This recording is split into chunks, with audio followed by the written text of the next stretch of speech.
Hindi labang mga magsasaka at mangingisda sa Davao del Norte ang may matatanggap na tulong mula sa pamahalaan, kundi maging ang iba't ibang mga sektor sa tulong yan ng bagong Pilipinas Servicio Fair na lubos na ipinagpapasalamat ng ating mga kababayan mula sa Davao del Norte. Ang sentro ng balita ihatid sa atin ni Mel Alesmoras live. Audrey, bukod kay Pangulong Ferdinand R. Marcos Jr., darating din dito sa Davao del Norte bukas si House Speaker Martin Romualdez para naman pangunahan nga ang paglunsad ng bagong Pilipinas Servicio Fair. Ang mga local chief executive dito nga sa probinsya, lubos naman ang pasalamat sa buhos ng mga biyaya mula sa administrasyon. Abot-abot ang pasasalamat ni Davao del Norte Acting Governor Oyo Uy sa administrasyon ni Pangulong Ferdinand R. Marcos Jr. Sa kasaysayan ng probinsya, ngayon lang daw kasi bumuhos ang ganito karaming tulong at serbisyo sa kanilang lalawigan mula sa national government. Bukod sa mga ayudang hatid ni Pangulong Ferdinand R. Marcos Jr. at Love for All program ni First Lady Liza Araneta Marcos ngayong araw, bukas ilulunsad din ang bagong Pilipinas Servicio Fair sa probinsya sa pangunguna naman ni House Speaker Martin Romualdez. Bago lang, nagbigay siya ng tulong nung panahon ng baha, February. Ngayon, ilang months lang, nandito siya ulit. At dito natin makikita na damang-dama at mafe-feel talaga, damang-dama talaga po natin yung tulong ng national government dito sa atin po. Sobrang saya, and at the same time very excited. We are very grateful talaga sa suporta ng administrasyon. Sa pre-event press conference kahapon ng bagong Pilipinas Servicio Fair National Secretariat, kasama ang mga lokal na opisyal sa lugar, inilatag nila ang detalye na magiging programa bukas.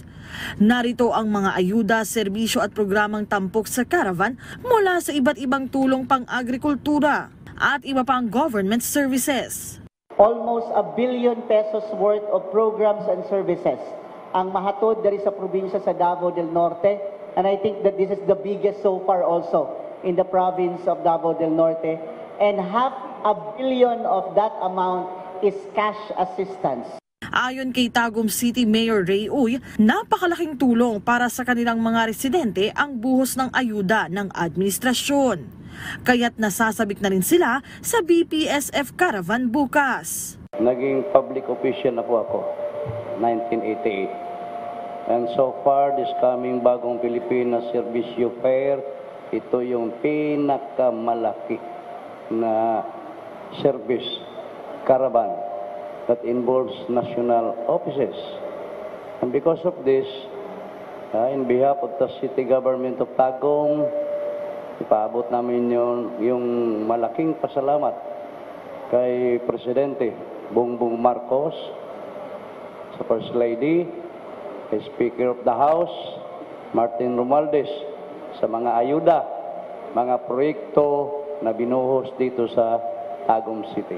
Sa mga susunod na araw at linggo naman, inaasang mas marami pang probinsya ang bibisitahin ng bagong Pilipinas Servicio Fair at iba pang programa ni Pangulong Marcos. Before the SONA, tatapusin namin ang buong Pilipinas. The President will visit all the regions of the Philippines before the SONA of the President. So that's how active that we, and then there would be another series of activities after the SONA. Audrey, para nga sa bagong Pilipinas Servicio Fair bukas dito sa Davao del Norte, welcome din na makilahok dito yung mga residente sa iba pang panig ng Davao Region. Ang sinasabi nga ng mga organizer, maaari ding mag-walk-in pero mas maganda rin kung magre-register in advance at maaaring makita sa Facebook page ng bagong Pilipinas Servicio Fair yung paraan nga kung paano. Pero Audrey, ang sinasabi nga talaga ng mga organizer talaga nga as much as possible, mas maraming mga residente yung nais nilang ma-accommodate. Audrey? Okay, well, of course, yung iba nating mga kababayan, wala namang access sa internet, ano? Or yung iba, wala pang cellphone. So sa walk-in, anong oras sila dapat magtungo dyan para makatanggap din sila ng ayuda? Audrey, as early as 7 a.m. ay maaari nang pumunta sa venue. Actually, sa ating experience sa pagko-cover ng Bagong Pilipinas Serbisyo Fair, meron din at pumupunta ng mas maaga pa. Kung walk-in lang yan, Audrey, pwede namang pumunta sa mga registration site na makikita dito nga sa BPSF Caravan at may mga tumutulong doon sa ating mga kababayan para nga makakapag-fill up sila ng form, pwede silang magsulat at meron ding online na pag-fill up ng form at marami namang mag-a-assist sa kanila, Audrey, no? At syempre, ang basic na requirement na kailangan ay kailangan may dala kayong ID at kung senior citizen o iba pang kailangan na kasama, mas maganda na may kasama po yung ating mga benepisyaryo na pupunta. Pero Audrey, no, ang tinitiyak nga ng ating pamahalaan talagang as much as possible ay tutulungan nila yung ating mga kababayan na darating. At Audrey, dagdag ko na lamang din, ito ay 2-day event. So, Biyernes ilulunsad at magtatagal yan hanggang sa Sabado, Audrey. Alright, maraming salamat, Mela Lesmoras.